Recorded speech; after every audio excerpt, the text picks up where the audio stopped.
Is Mason Shaw ahead of schedule in his hopeful return to the NHL level? Plus, Minnesota Wild with a few primetime games this year, and Matt Boldy trying for more than one professional career. All that and more on today's episode of Locked on Wild.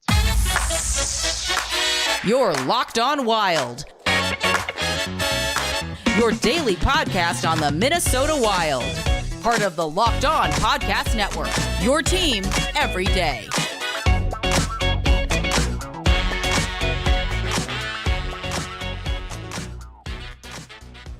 What is up? What's happening? Welcome to another episode of Locked on Wild, your daily Minnesota Wild podcast, part of the Locked On Podcast Network, your team every day. Thank you, as always, for making Locked on Wild your first listen each and every day. Make sure you subscribe on YouTube and your favorite podcast platforms so you don't miss out on any of our new episodes throughout the course of the week. On today's episode of Locked on Wild, Alex Micheletti joins us, and we will discuss Mason Shaw and his hopeful return to the NHL level. When could we potentially see him this season? We'll also talk about the primetime games for the Minnesota Wild this season, which networks, which streaming services you'll need to find them. And we'll also talk about Matt Boldy's adventures with the wide world of golf this past weekend as well. So a lot to cover today. My name is Seth Topal, your daily Minnesota Wild insider. And as mentioned, Alex Micheletti joins us for his Monday appearance. But with it being Labor Day yesterday, we decided to take a little bit of a long weekend. And so Alex joining us here on a Tuesday. Alex, hope it was a great Labor Day weekend. Matt Boldy had a good one, it sounded like. And State Fair wrapped up. Had a chance to see, from the looks of it, a lot of Wild players in action at the State Fair. It was a busy weekend in the Minnesota Wild landscape that we will try to get caught up on today. Yeah, exactly. This kind of this stretch here, officially, you have the prospects. That tournament's gonna be starting here soon, and in preseason. So I mean, we're so close. What 37 days, 38 days to the Wild drop the pucks. So yeah, I just cannot wait. It's almost hockey season. We are getting very close. Now, some interesting things. We're going to start by talking about Mason Shaw because we all kind of know where things were at the end of the season. He ended up tearing his ACL again, fourth time that he has had to have that surgery, trying to work his way back. And I believe it was Marcus Foligno that threw out the first pitch at a Minnesota Twins game. I think it was this past weekend. Mm-hmm. And so there were some Wild players with him for that, which included Brock Faber, Sammy Walker, and Mason Shaw. And to my surprise, I guess, but then again, maybe it's not a surprise, no brace, no nothing on that knee for Mason Shaw. Then again, if he had the surgery at about the time that he injured the knee, probably about the timeline that he would be up and walking around without need for really anything to support himself. But still, it was one of those things where I saw the pictures and I was like, but then again, dude is a warrior. He's battled his way back from this before, and so he knows the drill at this point. Yeah, I don't know. I don't know how they're holding that knee together at this point. It's crazy what he's had to fight through. You want to be as careful as possible. You take a look at the NFL, Kyler Murray. He tore his ACL around the same time. He might not even play this season. So I mean, you have to, and Mason's done it multiple times. So you have to be so careful, and you get so much power from your lower body and those knees. So I think taking some caution, and hopefully later, in the winter time, then he's ready to go. You just don't want to push it for sure with a catastrophic injury like that. Yeah, and according to the hockey writers, Shaw is hoping to be back sometime by the end of November or the start of December is kind of the target line. And so some interesting things with this as well. Shaw has not yet been signed to a contract. And I was scrolling through Twitter just trying to get a little bit of a sense of kind of where things are at. There are more than a few teams who have fans who are saying, hey, should be signing these players to a PTO, which include the likes of Mason Shaw, amongst others. And so it is a risk for the Wild to not have this taken care of at this point. Now, obviously not going to be able to play within the next, 2-3 months, but at the same time, not a lot of money to work with. And so ultimately, what do you think? Do you think there are the odds are good that the Wild will get something done and will get Mason Shaw in the fold to be able to help this team at some point during the season, assuming that his rehab goes according to plan? Yeah, I think so. But you take a look at the lineup too. It gets where is he going to play? Because the fourth line looks pretty set now that they acquired Pat Maroon. You have Maroon with with Duhaime and Dewar, so that's where Shaw would normally play. But where is he going to go? Because the hope is that Marco Rossi can stay in the lineup and at this point play at the third line, even though a lot of people don't want him playing with Foligno in Gaudreau, but that's where there's an opening. And so where does Shaw go in? The 13th forward, and then poor Vinny Lettieri, all he wants to do is try to make an NHL team, and he just is the classic tweener, gets stuck in Iowa, probably too good for that league, but just can't crack an NHL lineup. So yeah, it's tough. And then there's not a whole lot of money either. And so does the Wild does Guerin try to make a defensive trade to get one of those guys out of here to create some more cap space, to help get Mason Shaw? That's going to be very interesting. Or you sign Mason Shaw just to an AHL deal, and then he's stuck there for a while, just trying to get back into, playing shape. That might be what they have to do at this point too.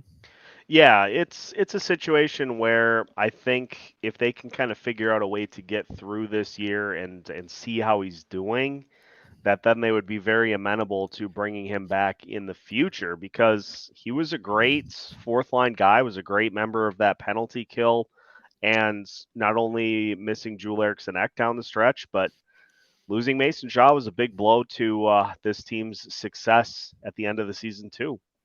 Yeah, and the thing with him, if people are worried about other teams, he's coming off an ACL too. So I don't think the interest is going to be that big, just because, and the history. I mean, that this is not just the first time that he's done this. So, can he come back again? That's the big thing. And so I think getting him in Iowa or anywhere and trying to get back in game shape is probably the best route for him. The NHL is just a whole different ball game, as we know. So coming off an injury like that, you'd think you'd want to, test yourself in the AHL first.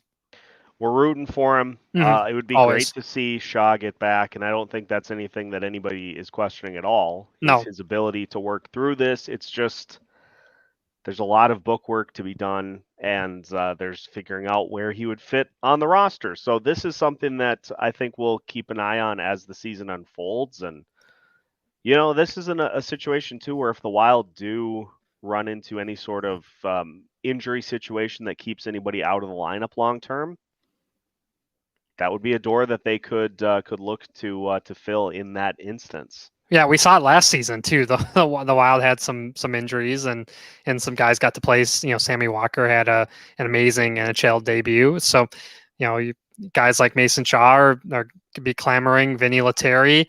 How long has Adam Beckman been seen as the next thing and hasn't really been able to get a full shot yet? And so I know he's super hungry to make an NHL roster. Same thing with Damon Hunt. We've heard his name for a long time now, and so. Yeah, there's going to be young guys in Iowa that really want a chance.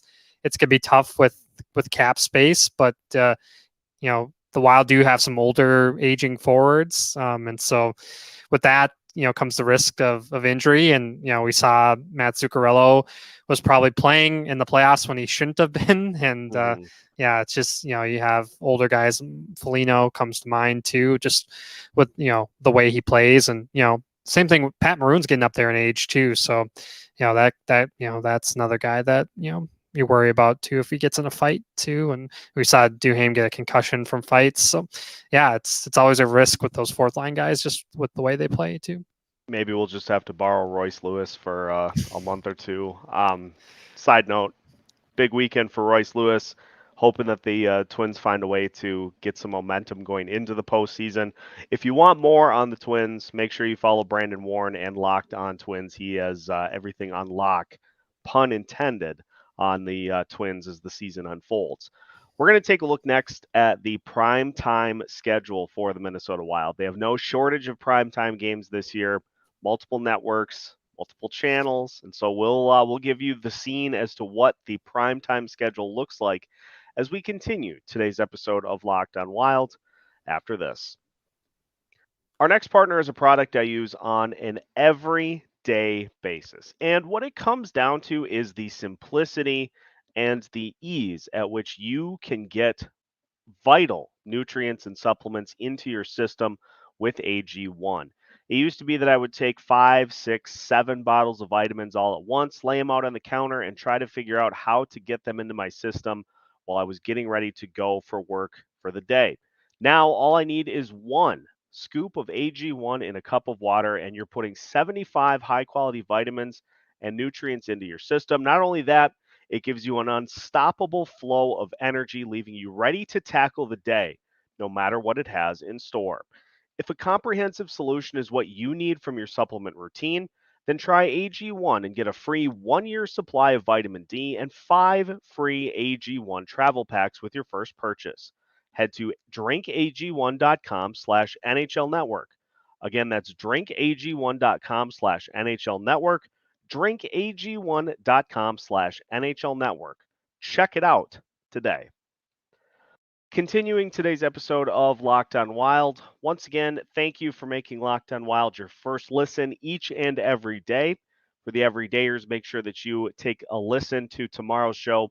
We will talk about Matt Zuccarello and his season preview. Don't worry, we'll get to the defense. We'll get to the coaching staff as well this week. So make sure to stay tuned for that as we continue through Locked On Wild Boot Camp.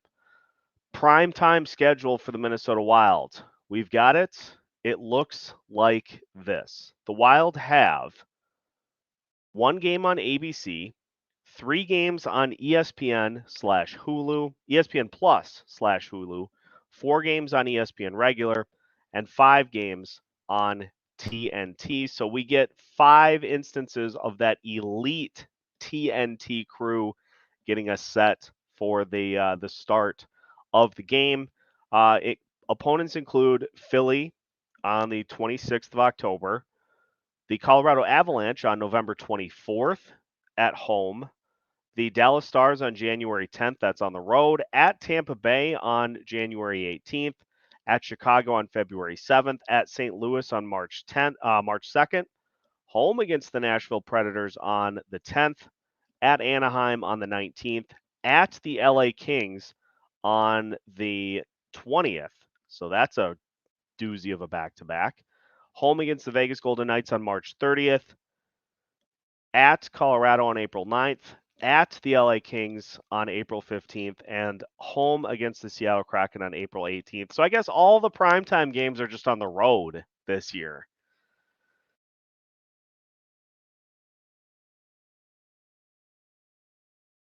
If we take a look at it too, the schedule from national TV last year is basically a lot of the same opponents that we have this season.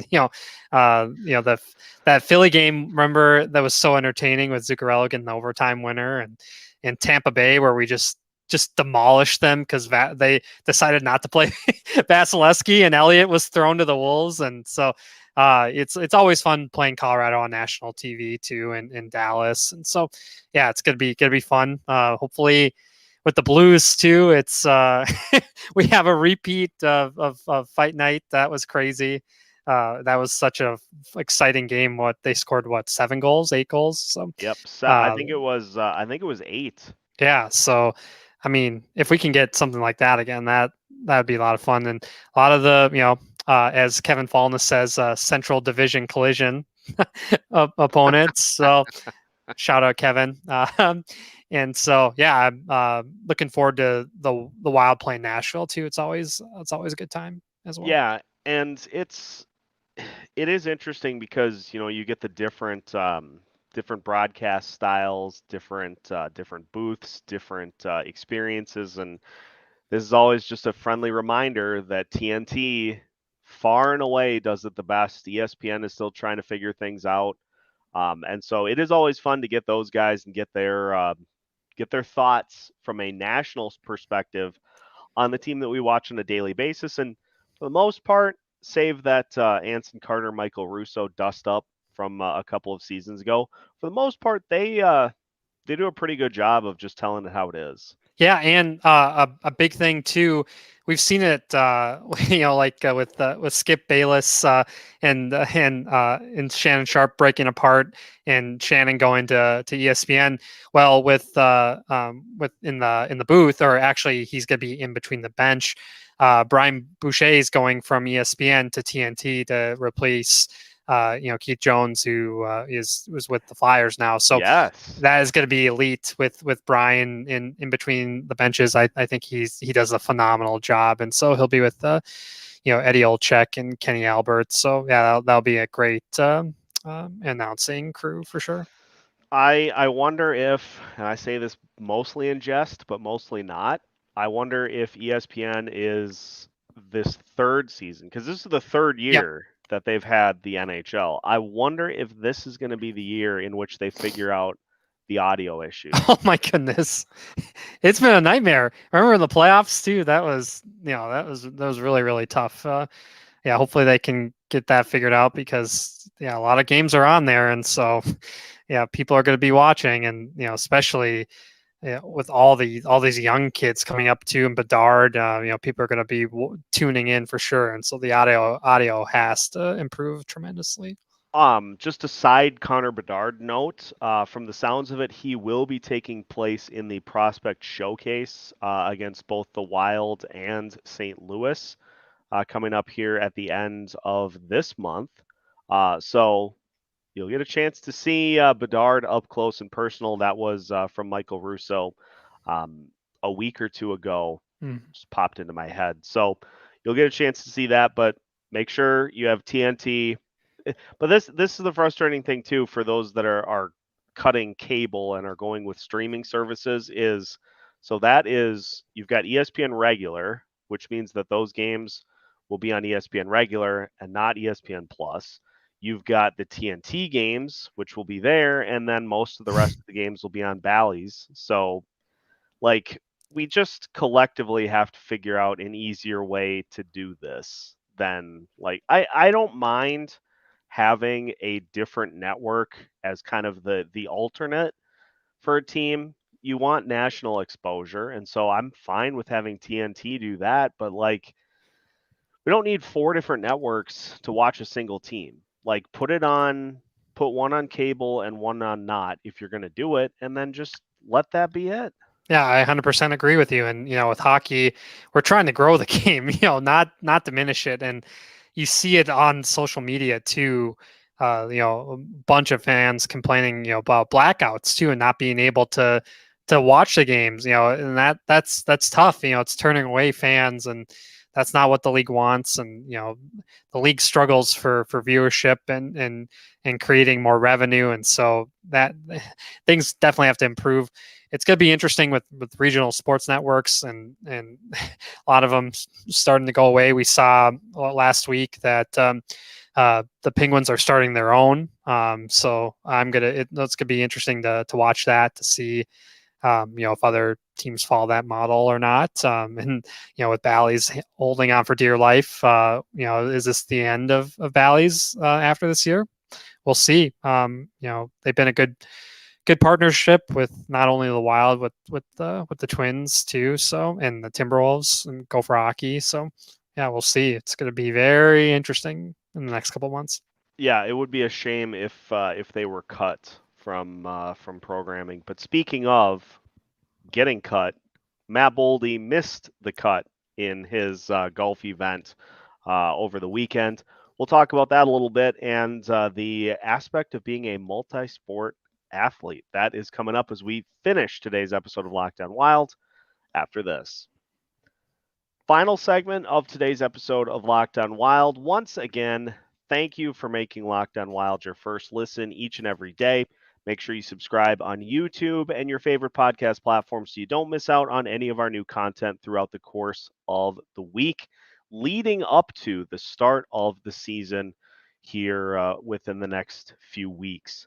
Seth Topal joined by Alex Micheletti, and Matt Boldy played in, I believe it was the PGA Tour Canada's CRMC Championship presented by Gertens at Cragun's Legacy Courses. Full title. That's a mouthful.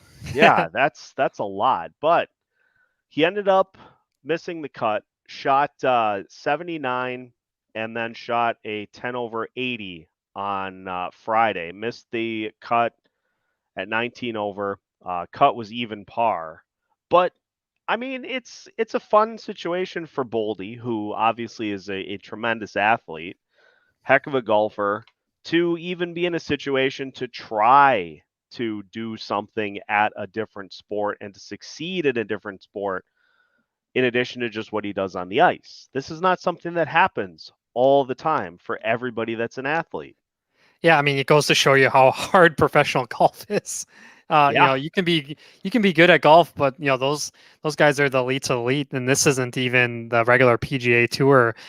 So it's tough, it's brutal. They don't make it easy, and you're going up against guys that are practicing for tournament style golf every week and are playing for paychecks. So yeah, it's tough. It's really cool to see him out there doing that, though. I mean, we've seen guys like Marty Fish, who was a pro tennis player, play the 3M, and Steph Curry, play a Corn Ferry event. So yeah, it's kind of cool when these other athletes are trying golf, or they play golf, but when they go against pros, it shows you how tough golf is. I mean, I rank it up there as trying to hit a fastball in baseball too. Golf is just it's such a mental sport too, and if you miss putts or miss a fairway, it just eats at you, and so you have to be mentally strong and right. And I'm sure Matt Boldy is a phenomenal golfer, just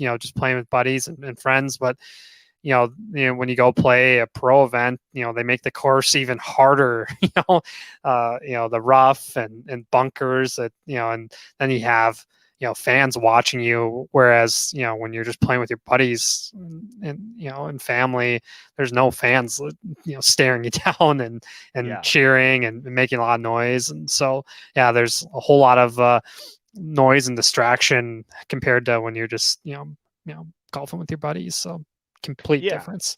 And it was fun too because he had quite the contingent of Wild players watching him. Kalen Addison, Brock Faber, Mason Shaw, and Sammy Walker were all out there cheering him on, and it shows you too, there just is a really tight-knit group of players on this team, and I know it's not unique to the Minnesota Wild. Every team has different things that they do to support their teammates, but that was a nice piece to see as well, is that those guys took time out of their summers to go watch and to go cheer them on.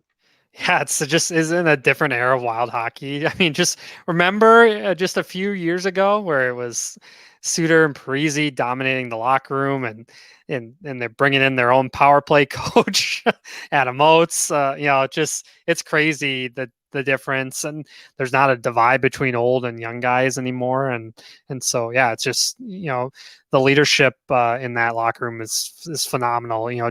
Jared Spurgeon takes a lot of heat from a lot of the fan base, but he's the perfect leader for this team, and you have a bunch of guys that are stepping up to help, and you have a strong voice like Marcus Foligno in there, and Pat Maroon is gonna join and help a ton as well. And so Yeah, it's really nice to see, some of the younger guys bonding together too. And Brock Faber joining the team.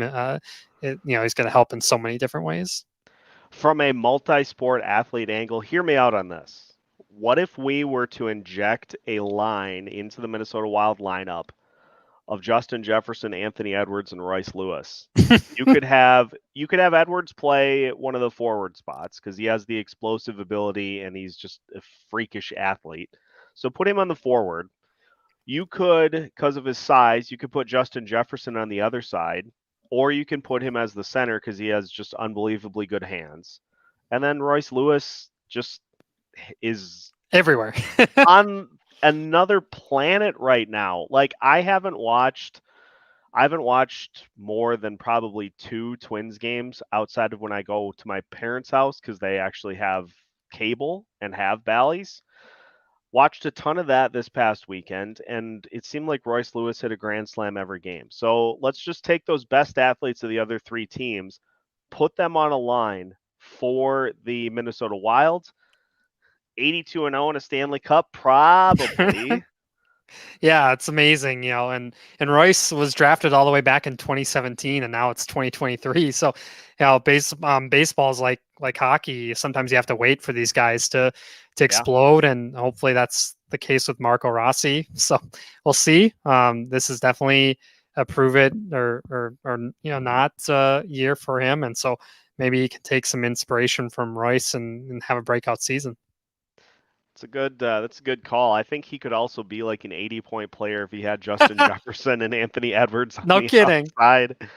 Oh, that'd be Elites fun. of the elites. Yeah. That would be fun to do that sort of a thing here in Minnesota, is to just get those like premier athletes in an environment in which they're not going to get hurt, because that would be a worry, but put them out on the ice and let them skate around and see if they can cut it. Let Kirill go hit BP for the Twins. Just do that. I always think back to that picture of Randy Moss and Kevin Garnett flipped in the different jerseys. And so anytime that pops into my head, I always think like, who could be the next Minnesota sports athletes to do that? We just got to have like some weekend in the summer where everybody just trades places and we just see who's the best at other people's sports. Man, I would pay all the money in the world to see a Louisiana boy, Justin Jefferson, on skates and see and see if he could skate. You might have to remember when we were all younger, where they would have the chair out to help you to skate. You might have to do that with the Justin Jefferson, but it'd be so much fun to see how quick it would take him to to get on his feet and skate. Crowdsource content, Locked on Sports Minnesota. Which athletes in the state of Minnesota do you think would be best at other sports? Let's get this going and see what we come up with here the rest of this week. But that is all the time we have for right now. So again, thank you for making Locked on Wild your first listen each and every day. The content doesn't stop here. If you missed out on any previous episodes or want to circle back to anything we've done for Locked on Wild Boot Camp, just head to YouTube. You can check out the entire playlist there. While you're there, make sure you subscribe and turn on notifications as well so you don't miss out on any new episodes throughout the course of the week. You can also follow us on your favorite podcast platforms. If you do, make sure to leave a 5-star review, say thank you for all the content, and just let us know what you like best about the show. We love to hear that from you as we go. You can find new episodes every Monday through Friday as part of the Locked On Podcast Network.